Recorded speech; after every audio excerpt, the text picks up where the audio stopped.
Saudara Ali, tadi saudara menerangkan terkait motif, bahwa motif ini adalah suatu hal yang sangat perlu dibuktikan. Karena jika tidak ada motif adalah suatu hal yang tidak masuk akal. Menurut pendapat ahli, pembuktian motif ini apakah berhubungan dengan kaitannya terkait dengan untuk kepentingan dalam konteks kebijakan pemidanaan atau terkait dengan hubungannya dengan masalah terbukti tidak terbuktinya suatu unsur delik yang didakwakan? Itu bisa dua. Satu, bisa konteks terbuktian unsur dengan rencana terlebih dahulu, dan itu berimplikasi kepada apa? Kepada pemidanaan. Dalam putusan yang saya kaji, ada kasus di mana motifnya karena ingin membela kehormatan istri. Istrinya ternyata diperkosa, kemudian dia berpikir secara tenang. Jadi tidak gegabah, dia masih nunggu beberapa saat, kemudian dia masih mencari alat apa yang pas digunakan untuk menghilangkan korban, ya kan? Kemudian di pengadilan ternyata satu, itu menjadi salah satu faktor menyatakan bahwa terencana terbukti. Yang kedua, bisa jadi motif itu menunjuk kepada sikap kebatinan pelaku saat memutuskan situasi dalam tenang. Artinya apa? Bisa jadi karena motifnya ini maka kemudian pelaku emosi. Seperti itu.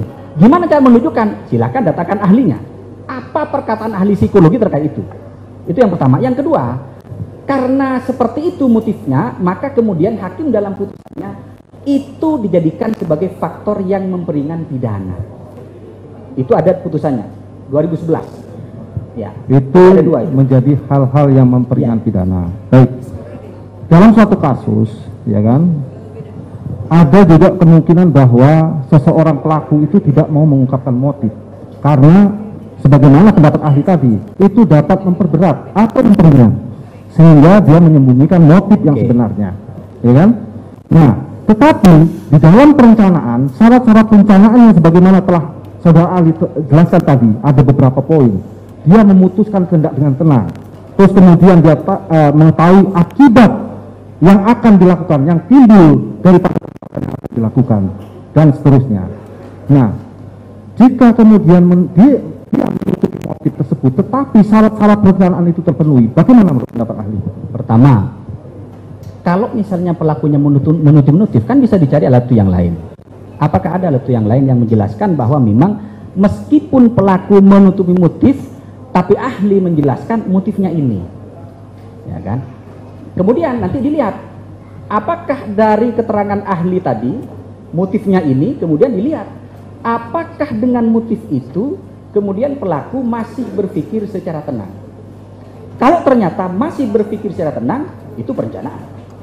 Tapi kalau ternyata berdasarkan penilaian ahli, pelakunya tidak menyebutkan motifnya seperti apa, tapi ahli mengatakan motifnya ini, disimpulkan bahwa dalam saat itu pelaku tidak dalam kondisi tenang ketika memutuskan, ada misalnya trauma luar biasa, ada tes psikologinya, maka dalam konteks ini perencanaan pasti tidak akan terbukti. Baik, kita ilustrasikan contoh ahli. Seseorang itu mempunyai ada suatu kebencian terhadap orang itu, ya kan? Karena kebencian ini sehingga mengakibatkan dia ingin berencana membunuh. Dia mempersiapkan ahli, mempersiapkan segala sesuatu halnya, mulai dengan tenang. Masalah interval waktu tidak menjadi hal, karena kan tidak ada memang suatu pendapat yang pasti mengenai kapan interval waktu itu harus dipenuhi. Tetapi dengan rencana-rencana tadi bisa dibuktikan oleh seorang penuntut umum, ya kan? Dia mempersiapkan senjata, terus dia mempersiapkan di mana akan dieksekusi, siapa yang akan melakukan eksekusi, ya kan? Terus kemudian dilaksanakan eksekusi dan dia kemudian tahu akibat yang akan dilakukan itu dengan kemudian membuat skenario-skenario, mempersiapkan apapun tindakan-tindakan yang agar perbuatan itu tidak diketahui. Nah, dengan demikian, apakah menurut ahli tetap harus motif itu menjadi suatu hal yang digunakan pembuktian unsur, padahal dari alat bukti yang kita peroleh, semua unsur-unsur bestandel delik dalam satu delik patril pasal 340 itu sudah terpenuhi ahli?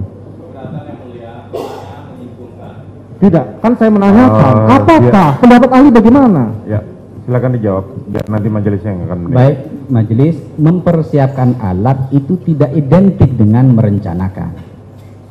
kalau ini mungkin Ali, saya tidak hanya mengatakan mempersiapkan alat saja. Gini aja, kalau Bapak bicara saya diam. Siap, Ali. Kalau saya bicara Bapak diam. Lanjut Ali. Saya di sini bukan ahli ya.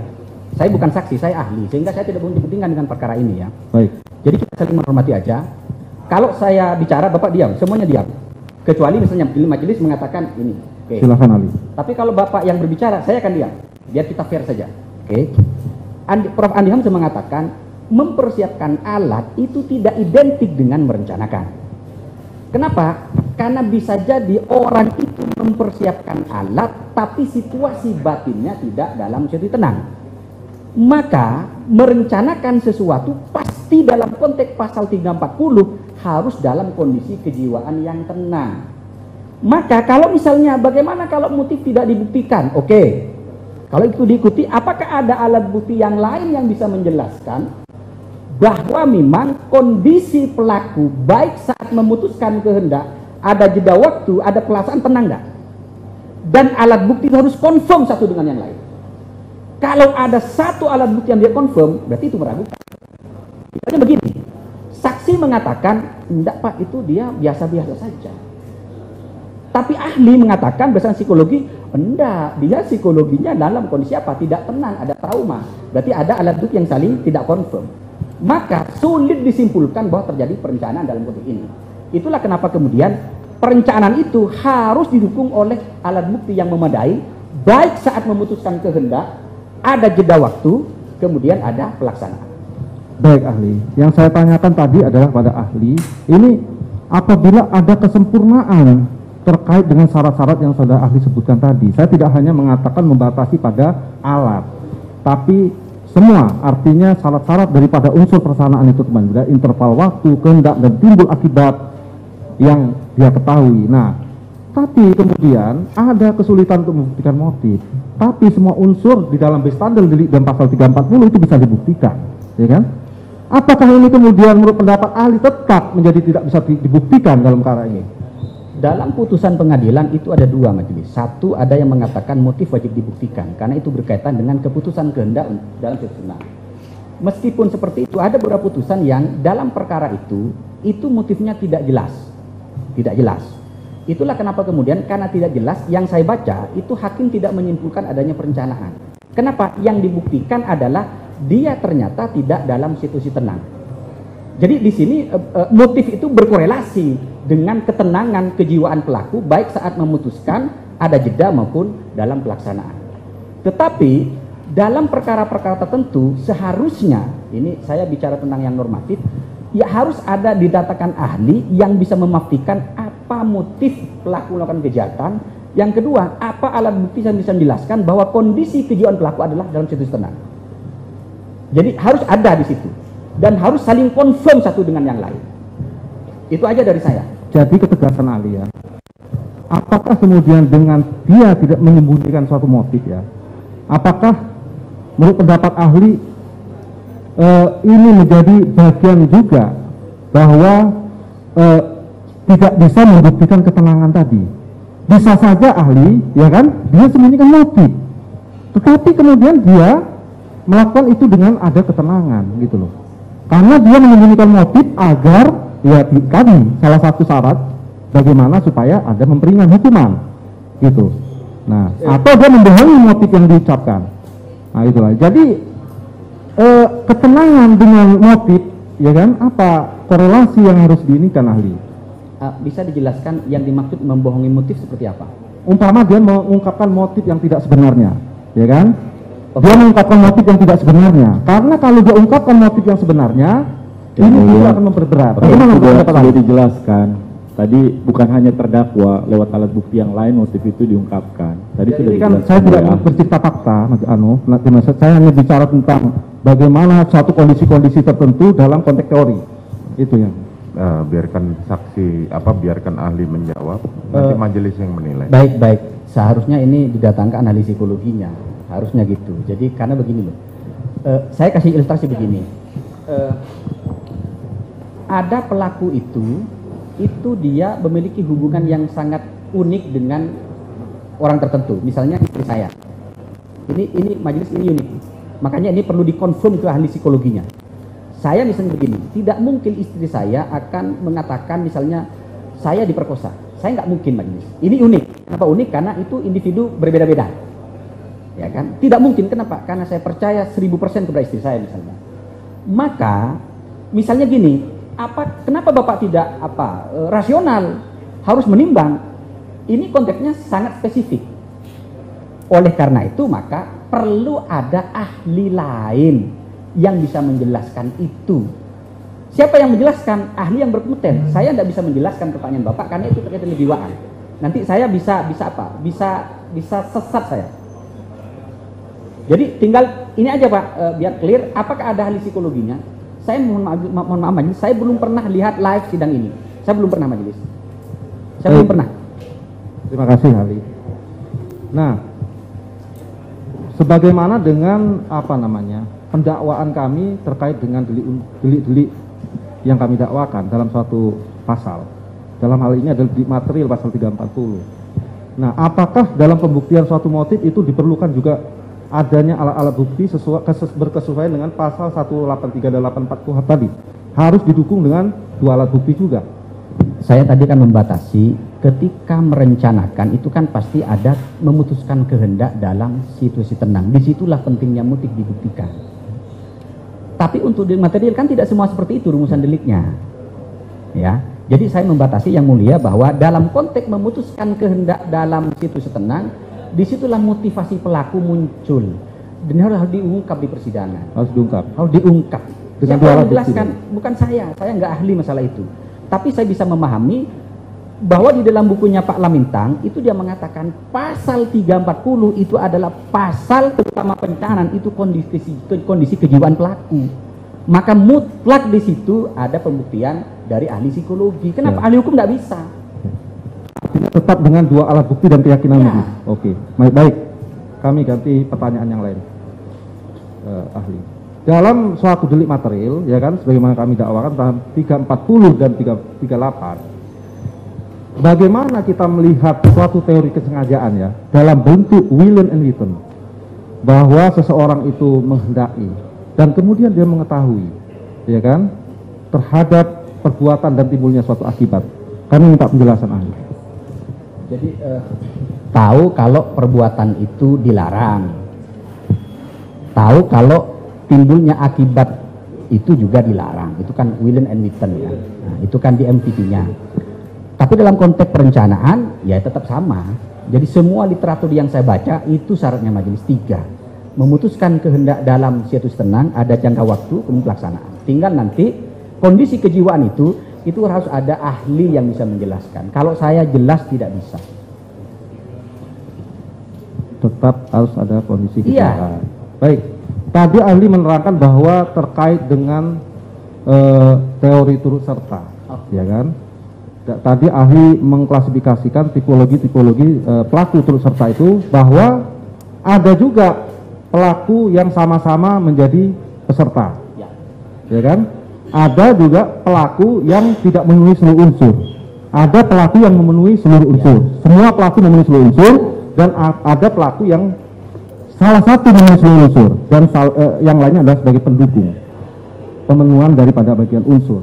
Nah, dalam kasus-kasus umpama delik material, ya kan? Dalam kasus delik material, terutama ada 2 luka umpama di tempat organ yang sama-sama vital umpama. Dalam suatu kasus ada suatu luka sama-sama di tempat organ yang vital, ya kan? Nah, ketika salah satu ini pun terpenuhi sebenarnya, tentu tetap patut dibayangkan akan mati juga. Nah, tetapi kemudian apabila ada 2, ya kan? Luka yang ada di organ vital sama-sama, apakah ini masuk dalam tipologi pengertian ahli bahwa seluruh peserta itu memenuhi seluruh unsur tadi? Kan tinggal nanti dilihat.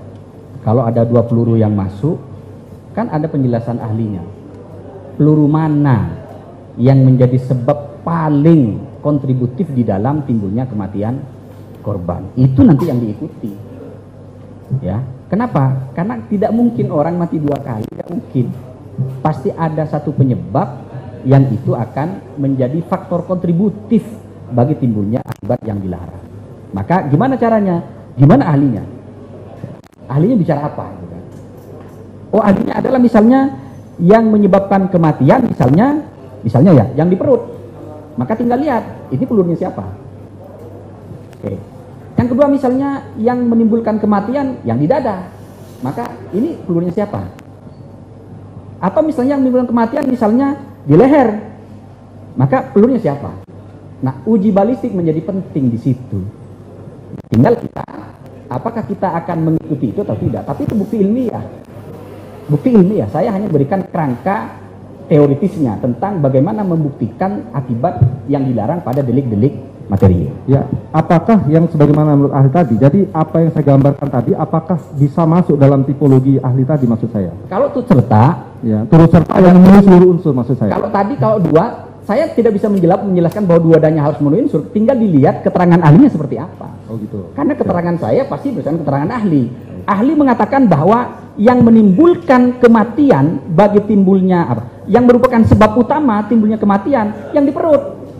Bukan yang di kepala, Pak. Berarti yang di perut itu yang menjadi pelaku. Jika pendapat ahli mengatakan bahwa dua-duanya fatal dan bisa menimbulkan kematian, fatal itu kan bisa menimbulkan kematian. Ya, tinggal diikuti aja itu. Oh, jadi saya berpegang teguh pada ikuti pendapat ahlinya yang kompeten di bidang itu tentang misalnya apa pelurunya, uji balistiknya itu kan. Baik.